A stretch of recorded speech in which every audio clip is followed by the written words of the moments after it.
What's going on, guys? MMA Outlaw back here with another video, and today we're going to be breaking down every single fight for Adesanya, Joe Pyfer, UFC Fight Night Seattle. We are coming to you, and so let's waste no time. Let's get right into it with the prelim opener of Alexia Thainara versus Bruna, Brazil.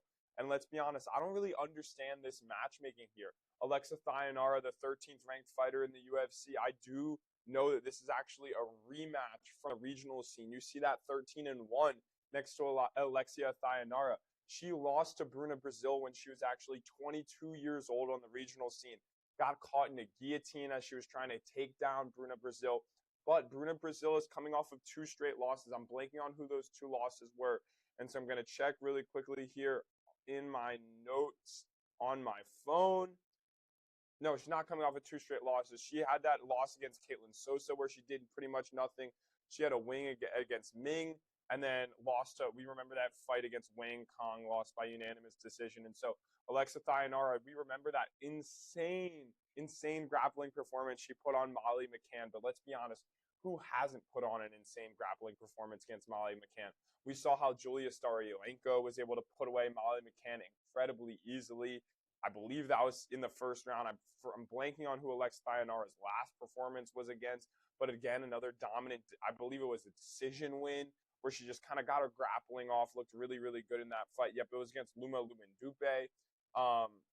And so, honestly, I was confused when I saw this matchmaking here. Alexia Thainara is 13th ranked women's strawweight, my bad. And Bruna, Brazil is coming off of a loss against Caitlin Sosa, unranked fighter. But this gives Alexia Thainara a good opportunity to right some wrongs of her past. And I do know Alexia Thainara is a minus 750 in this fight. Alexia Thainara has a very, very, very good grappling. And these 2 women from Brazil are going to scrap it out. And so I think this is a pretty easy fight to pick. I think Alexia Thainara very easily gets the job done. But the method of victory is something that I'm struggling with right here. Originally, I was thinking we would go with Alexia Thainara by decision. Alexia Thainara, I'm going to check my FanDuel app right now. Yep, Alexia Thainara by decision is minus 115. But there's a real good chance that Alexia Thainara could sub Bruna, Brazil. Bruna, Brazil has never been subbed before. But let's check these odds right here. Method of victory for... Ooh, this is a tough one. These are tough ones. Yeah, Alexia Thainara by submission plus 240. Ultimately, I'm probably going to lean the Alexia Thainara by decision. I think Alexia Thainara by submission or decision. Let's see what that is, the double chance. Alexia Thainara by submission or points is minus 400. Not really much to take here on this fight. As goes for betting. Me personally, I wouldn't mind a sprinkle on Alexia Thainara by decision. I do think that is by far the most likely outcome here. Bruna, Brazil never been subbed before, but give me Alexia Thainara in this fight. And so moving onward, we got Ricky Simone versus Adrian Yanez. Oh my God, and my computer is going crazy over here. This fight is sure to be a good one. I'm really excited for this bantamweight bout. We remember the last time Ricky Simone was in Seattle, he absolutely flatlined. Who was that? It was one of the Bashrab bros, but I always get the Bashrab bros confused. And I don't want to trash on one. I think it was Javid because I think Farid is the talented one. Let me double check though. Yeah, absolutely smoked Javid Bashrab. But we've seen Ricky Simone coming off of what is not a very impressive performance in his last one. That decision loss to Raoni Barcelos. That Vinicius Oliveira loss that Ricky Simone has not aged too well. In addition to that, I believe Ricky Simone lost to Mario Bautista. That fight, it's aged fine, but honestly, some pretty bad performances here for Ricky Simone in his last 5. But we saw that huge win over Javid Basharat. But being unable to get Cameron Smotherman out of there and only winning that fight by unanimous decision, I believe that leaves a lot to be desired. And so Adrian Yanez similarly has had some rough performances in his career. I vividly remember when he fought Rob Font. And I thought, man, Adrian Yanez, this big, powerful striker, maybe he's the one to take out Rob Font. Rob Font boxed the brakes off of Adrian Yanez, an absolutely incredible performance. We've seen him get KO'd by Adrian Yanez, by Jonathan Martinez, those leg kicks by Jonathan Martinez. And Adrian Yanez is always susceptible to those leg kicks. But Yanez coming off of a split decision with Daniel Marcos, and I think Daniel Marcos is better than both of these guys. And I believe there was an argument for Adrian Yanez to potentially even go as far as say win that fight, right? And so in this matchup, I think I'm going to lean Adrian Yanez here, but I'm going to check the odds here. Yep, Adrian Yanez is a plus 120 underdog. Adrian Yanez is the side I'm going to lean. And honestly, I don't see Adrian Yanez with much finishing equity in this one. So I'm definitely going to put more on Adrian Yanez just to win the fight. Let's say, put 70% of your money on Adrian Yanez to win the fight. Not of your total money, but of your money that you're willing to bet on this fight. Put 70% of it on Adrian Yanez to win the fight, and then give me 30% of that money on Adrian Yanez to win by points, because that's plus 340. I think there's a lot of value, method of victories on this card, and so Adrian Yanez by points, that's the play. Adrian Yanez is who we're going with in this fight, and this is a good card. A lot of sleepers here early on on this card. This fight will be happening at 5:45 Eastern time. It's the second fight from the top. We're getting a ranked women's strawweight fight in the first fight of the night. I'm very, very impressed with this matchmaking here. Very, very good fight here. So give me Adrian Yanez. Moving upward, Navajo Sterling versus Bruno Lopes. This is not going to be a long breakdown here. Navajo Sterling, City Kickboxing's finest. He's the second coming of Carlos Ulberg, and I believe this guy is going to be even better than Carlos Ulberg. My TSR ratings have Navajo Sterling off the charts. His true skill is up there with anyone. He has a incredible striking defense, incredible striking offense, and I know he's had some boringer fights here in his last few. He came in with an absolute crazy knockout on the Contender Series, but I believe I'm going to double check this just so I make sure I'm giving you guys accurate information, but I believe his last 3 fights he's won by decision, but I got to double check here. I don't want to give you guys the wrong thing. And so, let's see. Navajo Sterling. I believe the last 3 wins were all by decision. And yes, that is correct. He beat Rodolfo Bellato by decision, which is aged incredibly well. We saw Bellato with that KO over Fernandes just a few weeks ago. He, unanimous decision versus Ibo Urslan. Not a bad win there. The unanimous decision versus Tuco Tokos leaves a lot to be desired. In my opinion, we all know Tuco is not that talented of a fighter. However, it was his first fight in the UFC. So I do give him a little bit of grace, potentially dealing with some of those first fight jitters. Bruno Lopes has not looked very good in his UFC career. He got knocked out in his last fight, and I'm drawing a blank against who it was against, but it was a very, very not impressive. Yeah, against Dustin Jacoby. But it wasn't just like he got knocked out. It was like he got knocked out in the fucking first second against Dustin Jacoby. And Dustin Jacoby is really a volume kickboxer, right? We've seen Dustin Jacoby put people away, but it's typically in the second or third round. And so if Dustin Jacoby is giving you that touch of death, I really do believe that Navajo Sterling is going to put this guy away. Navajo Sterling's a minus 620 for a reason. I really do believe that Bruno Lopes doesn't really have a path to victory in this fight. Navajo Sterling is either going to knock him out or win on the scorecards. Give me Navajo Sterling to win by KO. I think this will be his signature win here coming into the UFC. 3 straight decisions. I think this is where he really makes a statement against a guy like Bruno Lopes, who has not had, is 1-1 in his UFC career, but has not had all the most success. His one win was unanimous decision against, I know this guy, Magomed Gadzhiyulov, but I can't pronounce his name, so I was hesitant to even say it in the first place. But give me Navajo Sterling to win this fight by knockout. I think he wins this fight relatively easily.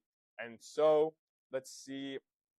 I do believe the Adrian Yanez money line, Adrian Yanez by points. I do believe we're going to have money sprinkled out all over this card. Alexia Thainara by decision, and then give me Navajo Sterling to win by KO. Navajo Sterling to win by KO is minus 150 or minus 160. And so, moving onward. King Casey O'Neill versus Gabriella Fernandes. And so this one is going to be an incredibly difficult fight to pick. Gabriella Fernandes is coming off of that unanimous decision win over, I forget who, but we all remember the fight right before that where Gabriella Fernandes had the insane KO of Wang Kong. Wang Kong is a very, very talented, high-level prospect. very highly respected and highly touted in the MMA community. People thought Wayne Kong was going to go in there and absolutely destroy Gabriella Fernandes. Gabriella Fernandes is on a 3-fight win streak in the UFC with that big KO win, and her 2 fights ago with a big decision win. But her decision win, I'm blanking who it was against. Was it against Julia Stolarenko? I believe it might have been against Stolarenko. But it was let me double check so I'm giving you guys accurate information. Yeah, her decision win was against Julia Stolarenko. She has a split decision win over Carla Judice. I believe those 2 fights leave a lot to be desired, right? And Gabriella Fernandes, let's say anyone can find that lucky shot. I do believe if they do that Wayne Kong fight over again, Wayne Kong probably wins that fight about 75, 80% of the time. Gabriella Fernandes, wow, she found an incredibly lucky shot. Good for her. But I think this is a classic value spot here, right? Casey O'Neill, who was her loss against? She had that loss against Ariana Lipski and Jennifer Maia in two and three fights ago. But we talked to Casey O'Neill. We heard Casey O'Neill was potentially concussed very early on in those fights and just, didn't have her best there. And she just coming off a unanimous decision win against Luana Santos. And I think, again, here, this is a classic buy low spot on Casey O'Neill. I've always thought very fondly of Casey O'Neill. Gabriella Fernandes, I think she's gotten a little bit lucky in some of her last fights. And so that definitely leans me to go Casey O'Neill. And I'm curious what the odds are in this fight. I have to guess. You have Gabriella Fernandes is a -130 favorite. Casey O'Neill is a +100 or +110 underdog, depending on the site you're on. And so for this fight, we're going to go Casey O'Neill to win the fight on the money line at +100. We're also going to go Casey O'Neill by points at +200. I think if Casey O'Neill wins this fight, she's winning it on the scorecards. But obviously, we're not going to put more on the method of victory than we are on the money line here. Again, put like about 70% of the money that you're betting on this fight on Casey O'Neill's money line, and about 30% of it on that exact result of Casey O'Neill by points. And so, moving onward, we got Marcin Tybura versus Tyrell. And Tyrell Fortune, this is a Bellator guy. He's been in the Bellator for most of his career, had a few fights in PFL. And I went back and watched some of the tape. And let's say, he does remind me a little bit of Ante Delija, which does worry me because we saw Marcin Tybura get flatlined by Ante Delija. And then Ante Delija loss has not aged particularly well with Waldo Cortez putting him away and Sergey Spivak beating him in his last bout. But I watched the Tyrell Fortune tape, and he's fighting Bellator cans. And he's lost to some of these guys. He has been submitted in numerous fights. I know only he has 3 losses. I believe at least 2 of those losses are by submission. And sometimes when he faces a guy who I think maybe is UFC caliber, potentially is UFC caliber, that's exactly when he loses. And so this is a very, very difficult fight to pick because I do believe Tyrell Fortune could come in there, put it on Marcin Tybura, absolutely piece him up early in the fight, KO him, and KO him pretty quickly. However, Marcin Tybura is talented, and I believe if this fight goes a little bit longer, Marcin Tybura is getting off his takedowns, potentially doing some things to work this fight, and I do believe Tybura could find a submission or even win this fight by decision by winning rounds 2 and round 3. And so because of that, because I'm not a big fan of some of these Bellator guys coming in here, they don't face the most high level of competition prior to their UFC career. And so give me Marcin Tybura to win this fight. Let's check the odds yet. Marcin Tybura and Tyrell Fortune just keeps going up. People are coming in and hammering Tyrell Fortune, right? Tyrell Fortune, I believe he was like a -120 favorite at the start of the week, has already ballooned up to -150. And so I would tell you to wait until fight night to take this bet. But I'd say Marcin Tybura money line is a really, really, really good bet here. I think Marcin Tybura, again, this is, again, last week we had a lot of value bets. This week we're taking a lot of plus money as well. I think more of these fighters are going to win than lose. I think more of these exact results are going to happen than not happen. And so very, very, very happy to take Marcin Tybura at plus money. I'm going to wait until a little bit later in the week to see what that number balloons up to. I believe if you can get it at like +130, that's exactly when you should fire away. If not, I still think Marcin Tybura is the right side. I think this is about a 50-50 fight here. And so if you're giving me about +120 on a fight I believe is 50-50, especially with a guy coming in from Bellator in the heavyweight division, I'm absolutely going to take that all day. So give me Marcin Tybura to win the fight by decision or submission. I'm curious what the methods of victories are. Tybura by submission is plus 440, and him to win by points is plus 500. I'm curious what the double chance is of Tybura by submission or points is plus 195. I don't mind that. I think I'm just going to stick with Tybura on the money line there. If you're looking for the exact result, maybe you're a guy who wants to hit the exact method of victory and the round prop. Maybe you go round 2, round 3 submission for some sprinkles. But give me Marcin Tybura on the money line. And so moving up, we got Chase the Dream Hooper versus Lance Gibson Jr. And Lance Gibson Jr. honestly impressed me in his first bout. He fought on that, was it UFC Vancouver? I don't know if it was Vancouver, but maybe it was Quebec. Maybe it was Montreal. I'm drawing a blank on what Canada card it was. But he made his debut on a Canadian card against, who was it against? Against Bobby Green. And he really impressed me. He really did impress me in that fight. He looked to be pretty high level. Right, Bobby Green comes in there with a very unique style, and Lance Gibson was able to mix it up, strike with Bobby Green on the feet, which you don't see a lot of people doing. We just saw Bobby Green absolutely slime out Daniel Zellhuber, and so we know what Bobby Green is capable of.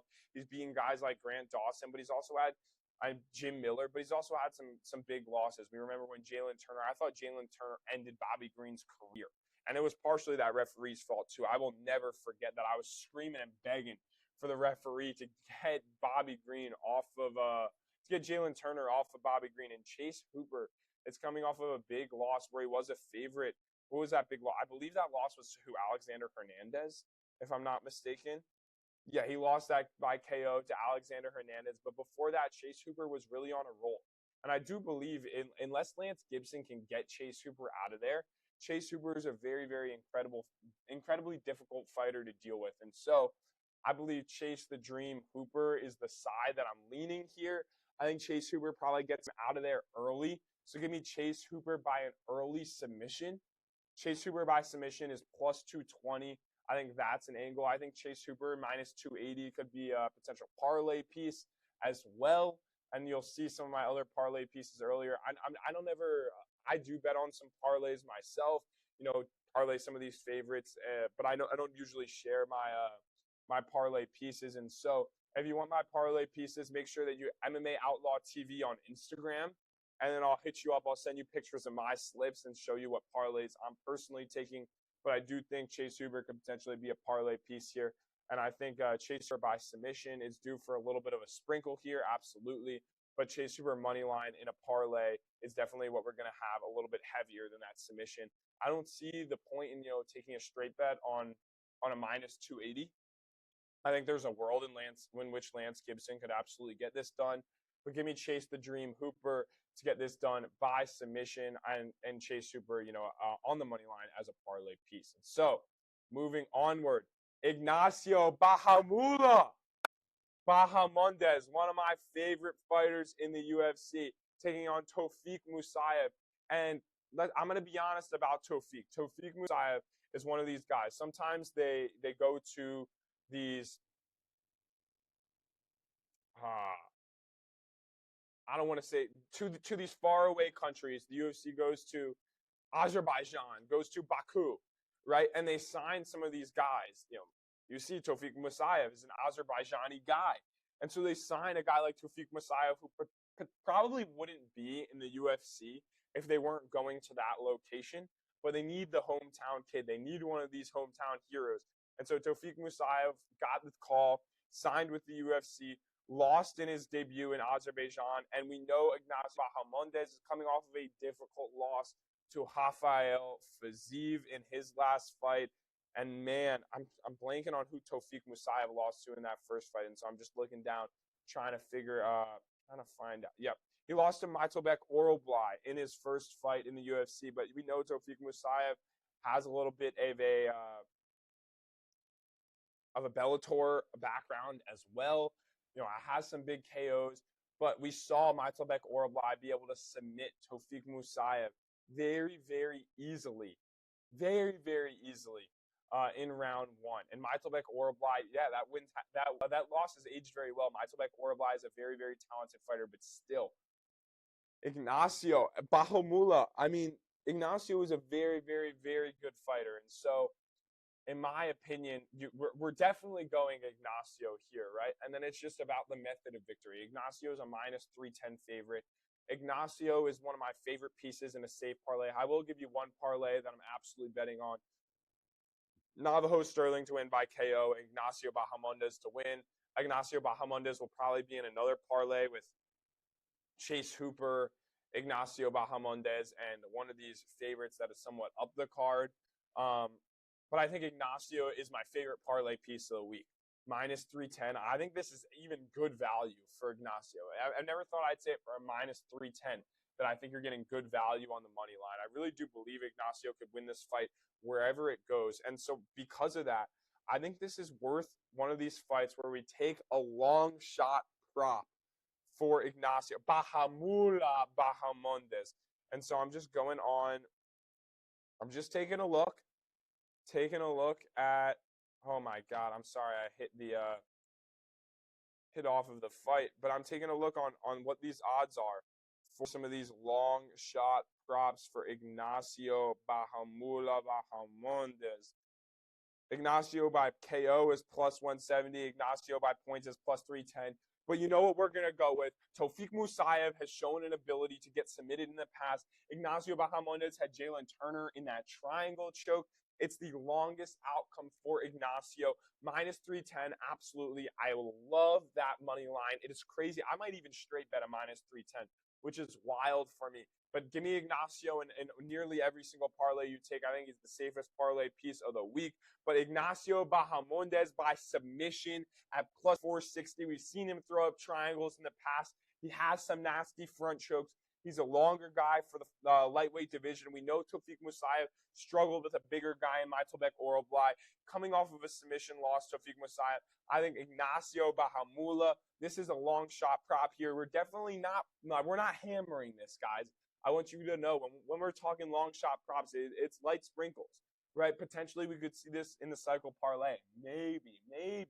It might be a little bit too long for me, but you know, we always need one of those fights who's going to bring us some value. Igancio Bahamondes on the money line minus 310. That's great value. I think he could win this fight wherever it goes. But give me Igancio Bahamondes on the long shot by submission.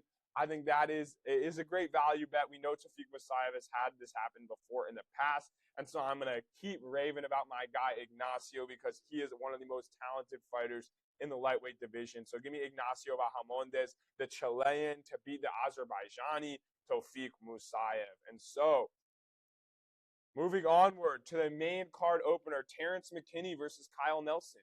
And again, I think this fight is pretty easy to pick. Kyle Nelson has come off of a few big wins in a row. Kyle Nelson has had some steam. You know, I even picked, I'm forgetting who Kyle Nelson fought in his last fight, but he was like a plus 200 when I picked Kyle Nelson. And I absolutely dialed that in. I got reads on Kyle Nelson. I do. Yep, he beat Matt Frivola as like a plus 200. Kyle Nelson's a pretty solid fighter, but we've seen him get slimed out in the past. Steve Garcia put Kyle Nelson to bed. And if the mean machine, Steve Garcia, is putting you to bed, who else has put him to sleep? Billy Quarantillo, Diego Ferreira. I know CDF, Carlos Diego Ferreira, is a nasty, nasty fighter. But Terrance Mckinney might be one of the best first 3-minute fighters in the UFC. And so, honestly, I'm showing a lot of value on Terrance Mckinney. Terrance Mckinney is minus 180 on the money line. Definitely taking that as a straight bet. I think Terrance T-Rex McKinney absolutely KOs Kyle Nelson here. What worries me about a guy like T-Rex, right? Terrance McKinney. It's hard to take his KO because he could club and sub. We've seen Terrance McKinney wrestle. And Terrance McKinney did come into this fight. I saw one of his interviews. He was like, I'm ready for a 15-minute fight. For once in my career, I'm ready to take this fight 15 minutes. But I can absolutely not trust Terrance McKinney to take this fight 15 minutes. I think Terrance McKinney slimes out Kyle Nelson in round 1. I think Terrance McKinney round 1 is due with a sprinkle. Terrance McKinney by KO is due for a sprinkle. But Terrance McKinney on the money line, absolutely showing value here. I modeled Terrance McKinney at about a minus 250 favorite versus Kyle Nelson. So minus 180, I would absolutely take that. I think Terrance McKinney puts Kyle Nelson to sleep. Whether it's by KO or submission, I think that's a difficult one to say, but I think Terrance McKinney by KO is my lean here. I wouldn't mind Terrance McKinney round 1. I wouldn't mind Terrance McKinney by KO, but give me T-Rex to get the job done here against Kyle Nelson. And so, moving onward, Mansur Abdul-Malik versus Yousri Belgaroui. And Yousri Belgaroui with a huge win in his UFC debut.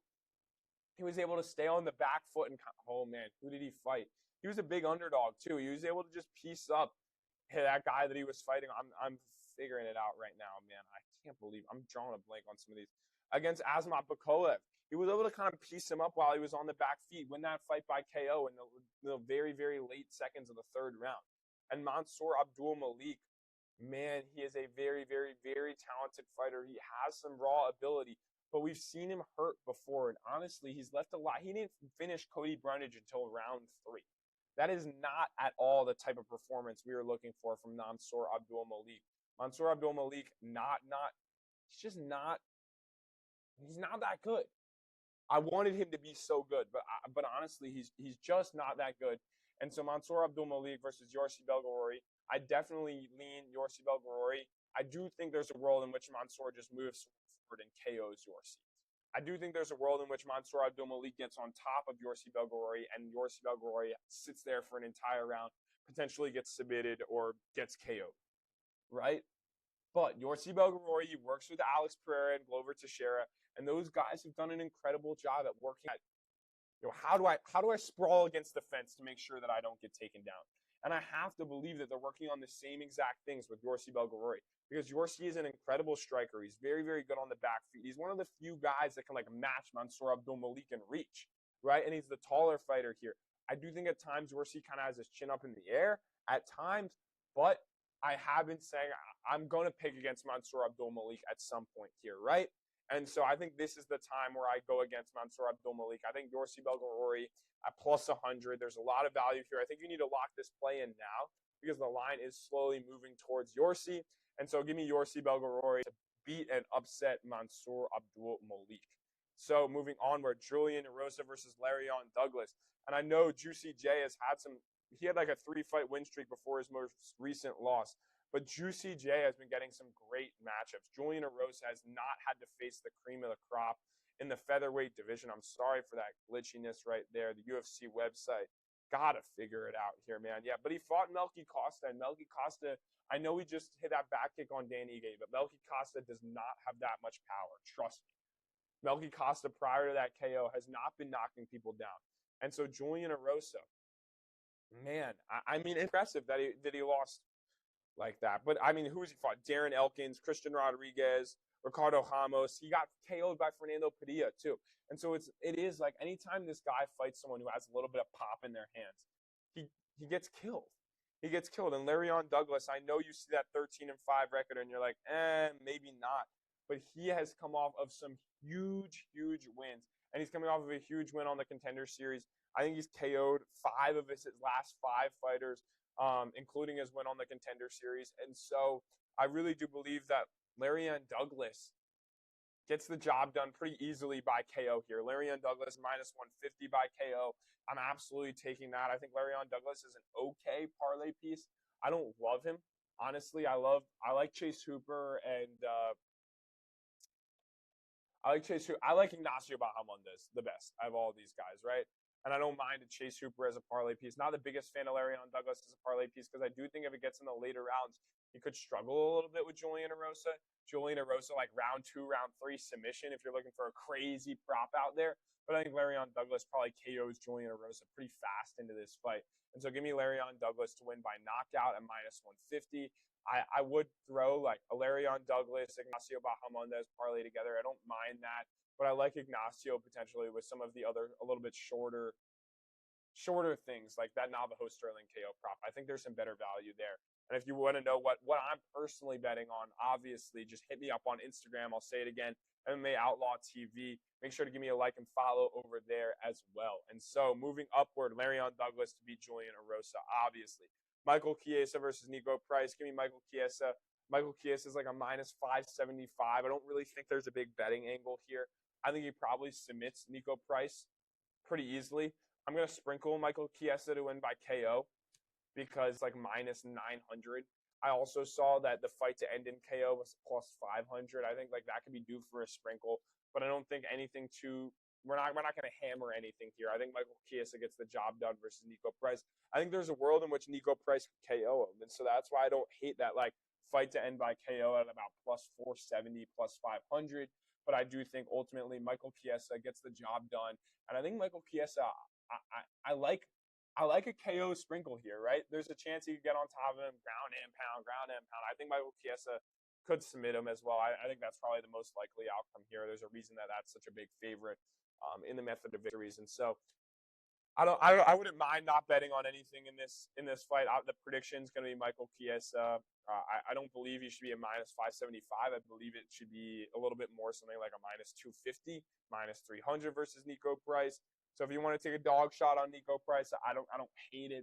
But Nico Price has looked horrible in his last few fights. I really think Michael Chiesa gets the job done here. I think the fight to end by KO is worth potentially a sprinkle. I'm not sure if I'm going to take one of those or not. And so give me Michael Chiesa is my lean here. Probably a no bet on this fight. But again, maybe Michael Chiesa by KO plus 900.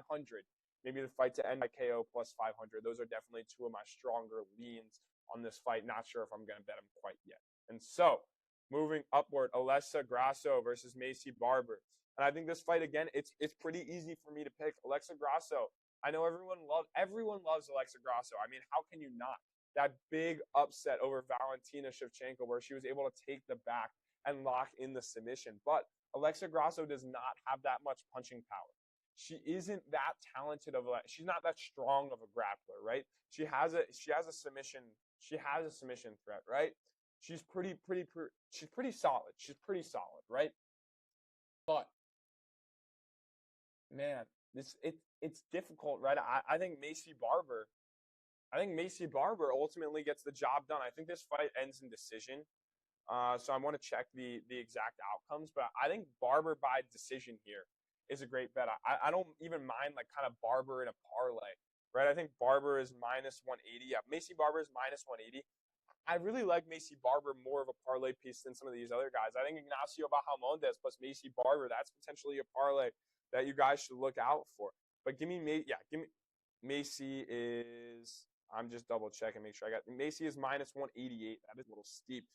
Maycee Barber to win by points plus 115. That's the lean here. That's the straight bet is Maycee Barber to win by points, maybe a slightly larger straight bet on Maycee Barber's money line, and then Maycee Barber in a parlay as a parlay piece potentially here as well. And so the pick is Maycee Barber to beat Alexia Grasso. I want to talk a little bit more about this because Alexia Grasso, I think she may have just gotten lucky. And you know the UFC loves to push these Mexican fighters. They've been looking for Mexican champions, right? But she has faced Valentina Shevchenko and Natalia Silva, two of the best fighters in the women's flyweight division. But I think Maycee Barber is very, very talented. Maycee Barber has, 7 wins in a row at women's flyweight. And so I think a very, very, very impressive career for Maycee Barber has never been finished. And I think this is maybe Maycee Barber's time. I think Alexia Grasso had her time. She had her time at the top, right? And I think Maycee Barber ultimately gets the job done here by points. And I already told you the betting angles. And so moving upward, the main event of the evening, the fight that I've been having the most difficulty with. What the heck do I do here? What the heck do I do? I don't even know. Joe Pyfer, Joe Pyfer, right? We all remember Dana White on the Contender Series. Joe Pyfer. Man, but Israel Adesanya, the last style bender. I see so many people leaning in such different ways. And I think Izzy looked pretty good in his fight against Nassourdine Imavov. He did. He looked really, really good on the back foot. He looked not bad. Oh man. Oh, he didn't look bad against Nassourdine Imavov, but Nassourdine Imavov chinned him and made it look easy in that second round. Israel Adesanya, what to do with you? Is your career done? Are you washed? And I think Israel Adesanya, he's not the Israel Adesanya of old, right? And so we got to readjust our expectations of him, right? That Paulo Costa win where he just freaking tore through Paulo Costa is farther away than we thought. We've seen him lose to Alex Poatan Pereira. We've seen him lose to Nassourdini Mava. We've seen him lose to Dricus du Plessis, right? And so,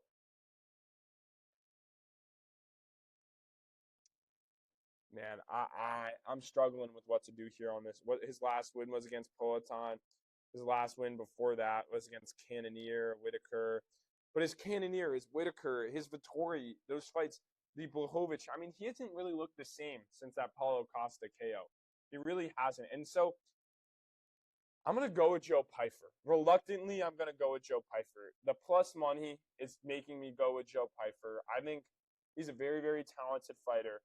I think he's going to work in the takedowns. And I think ultimately over the course of 5 rounds, Izzy's going to win this fight by decision, or Joe Pyfer is going to decision, submission, KO him. I think Joe Pyfer by submission, it's like plus 500. Anywhere I've seen lines where it's plus 900. I think Joe Pyfer is definitely the lean here. And I know I have a lot of this. There's some fellow MMA YouTubers that I do lock in with. I do watch some of their content. I listen to some of their breakdowns. I take some of their opinions into account. But ultimately, every single pick that I make is my own, right? Every single pick that I'm making and I'm telling you is the best bet, I'm going to take myself. And so I'm going to take Joe Pyfer on the money line. I'm going to sprinkle the Joe Pyfer by submission because I do think if he gets Israel Adesanya on the ground, all he needs is Israel Adesanya's back. If he gets Israel Adesanya's back, it's over, right? We saw Dricus du Plessis easily able to put away Israel Adesanya, and I think Joe Pyfer has similar level grappling to a guy like Dricus du Plessis. And so I think Joe Pyfer is a changed man. I do know everyone's going to be like, what about that Hermanson loss, right? I think we've seen big improvements from Joe Pyfer. That gym in Philly, right? Joe Pyfer's training with guys like Sean Brady. And I know Sean Brady's a 170er, but I think Sean Brady, beats Israel Adesanya. There's even guys like Kyle Dawkins. Kyle Dawkins is a fridge to deal with when he gets you on the ground. And so these Philly guys are really, really talented ground fighters. And so give me Joe Pyfer by submission. I think Joe Pyfer gets the job done. Ultimately, Joe Pyfer on the money line is the lean here. And so, as we always do, let me lock in for this. As we always do, we are going to run through all of our picks, and we are going to speed through all of them for Joe Pyfer versus Israel Adesanya, UFC Seattle. And so starting off with the main event, give me Joe Pyfer. In the co-main event, give me Maycee Barber. In the welterweight bout, third fight from the top, give me Michael Chiesa. Give me Lerryan Douglas to KO Julian Erosa. Give me Yousri Belgaroui to upset Mansur Abdul-Malik. Give me Terrance McKinney, the T-Rex, to put away Kyle Nelson. Give me Bahula Igancio Bahamondes to beat Tofiq Musayev. Chase Hooper to submit and beat Lance Gibson Jr., ultimately just to win the fight. Right, Marcin Tybura to upset the debutee, Tyrell Fortune. Give me Casey O'Neill to upset Gabriella Fernandes. Give me Navajo Sterling to KO Bruno Lopes and put him away in brutal fashion. Give me Adrian Yanez, the slight underdog, to upset Ricky Simone. And give me Alexia Thainara to win this fight against Bruna, Brazil. If you like these picks, make sure you let me know what you think of all of these in the comments section. And like and subscribe if you enjoy the content, right? But now we're going to break through all of our best bets for the card and our cycle parlay, right? And so the best bets, we're going to be taking Joe Pyfer money line and Joe Pyfer to win by submission for a sprinkle. We're going to be taking Maycee Barber money line and Maycee Barber to win by points for the sprinkle. Maycee Barber is also going to be a parlay piece. We're going to be taking Michael Chiesa. We're not taking the money line. I think we're going to throw a little sprinkle on Michael Chiesa to win by KO. In this Lerryan Douglas versus Julian Erosa fight, Lerryan Douglas is going to be a parlay piece, as well as Lerryan Douglas to win by KO for sure. Yousri Belgaroui to upset Mansur Abdul-Malik, that's going to be a best bet, absolutely. Terrance McKinney on the money line, I think there's a lot of value there, even though it's minus 180, right? And Terrance McKinney as well to win this fight by KO. Those are the two angles. Igancio Bahamondes, or taking Igancio Bahamondes is my favorite parlay piece. I would even be willing to potentially straight bet Igancio Bahamondes at minus 310. But we're going to give the lightest sprinkles on Igancio Bahumwa Bahamondes to win by submission at plus 460. Chase Hooper on the money line, another parlay piece as well. Chase Hooper by submission at plus 220, due for a sprinkle, absolutely. Marcin Tybura on the money line to upset Tyrell Fortune, that's the best bet as well. Casey O'Neill, I love this play. Casey O'Neill to win this fight at plus 100. Casey O'Neill to win by points at plus 200. Love those two angles. One of my favorite angles as well, Navajo Sterling to absolutely flatline Bruno Silva at minus 160. Love that. Adrian Yanez to win this fight at plus 120. And Adrian Yanez to win by points at plus 340. Love those angles. Those are absolutely best bets for me. And then Alexia Thainara to get the job done by decision. I'm not sure if that's the best bet. I'm not sure if I'm locking that in, but that's absolutely the pick here in the play for me. And so that is all of our best bets on the card. And so you know what that means. That means we got to lock in a cycle parlay. And sometimes coming into these videos, I've already locked in the cycle. I've already figured out what I'm going to take. This one, I have not yet. And so I'm doing it on the fly here. I am doing it on the fly. And honestly, my KO, it's got to be Navajo Sterling to win by KO. I know the odds are short on that at minus 160. And I will say, if you're going to bet Joe Pyfer, I would wait a little bit on Joe Pyfer. Those Israel Adesanya odds, they're going up, right? And so, if we're taking, if we're taking him by KO, right? If we're taking Navajo Sterling by KO, that means I'm going to take Adrian Yanez by decision at plus 340. There are some decision legs that I think are a little more likely to happen, right? Like Alexia Thainara, probably a little bit more likely. Casey O'Neill, man, that is my favorite decision leg. But Casey O'Neill decision is plus 200, right? I think I'm going to take out, man, this is a hard one. I think I'm going to have a few cycles this week. And so I'll lock in one cycle parlay, potentially a little bit shorter. I'm going to go Casey O'Neill by points, and then I'll post on YouTube one of my other cycle parlays tomorrow. And so Casey O'Neill by points. And then what does that leave us with? That leaves us with the submission to Chase Hooper or to, man, I don't mind a Joe Pyfer by submission. I don't mind Igancio by submission. But I think the most likely submission here to happen is a Chase Hooper by submission. What does that win you? Oh, my God, my FanDuel. $7,500 wins you $109,000. I think that is one. We're going to go through and do one more cycle parlay as well. That's going to be one cycle parlay. And so, to repeat, the first cycle parlay of the week, Navajo Sterling by KO at minus 160. Casey O'Neill by points at plus 200. And Chase Hooper by submission at plus 220. $7,500 wins you $109,000, borderline 110, depending on the odds you get. And so that is the first cycle parlay of the week. And so the second cycle parlay that we will certainly be locking in, we're going to have a little bit of a longer cycle here. We're going to go with, again, a shorter KO, a shorter KO prop here. And that shorter KO prop is going to be whoever's fighting. Lerryan Douglas versus Julian Erosa. Give me Lerryan Douglas to win that fight by KO. Absolutely. Sorry, I'm wrapping my head off. Got to fuel myself with some water here. Lerryan Douglas to win by KO at minus 150. And then we're going to take some of those things that we were talking about before, right? What I'm going to do is I'm going to take Adrian Yanez to win by points at plus 340. So this one's going to be a little bit of a longer cycle parlay. And then I'm going to sprinkle in Igancio Bahamondes to win by submission as well. Bahamondes. I love Igancio Bahamondes. He's one of my favorite fighters in the UFC. And so on this one, $3,000 wins you $120,000, right? And so if you're looking for a little bit more of a long shot parlay here on this UFC Seattle card, Adesanya versus Pyfer, you should lock in this cycle parlay. So the second cycle parlay we are going with is Lerryan Douglas to win by KO at -150. Adrian Yanez to win by a decision at +340. And Igancio Bahamondes to win by submission at +460. $3,000 wins you $120,000. Make sure you lock in those cycle parlays. Big long shots here. I like the odds that we're getting on these cycles. And so let me know what you think of these cycle parlays in the comments section. We know what you're betting on.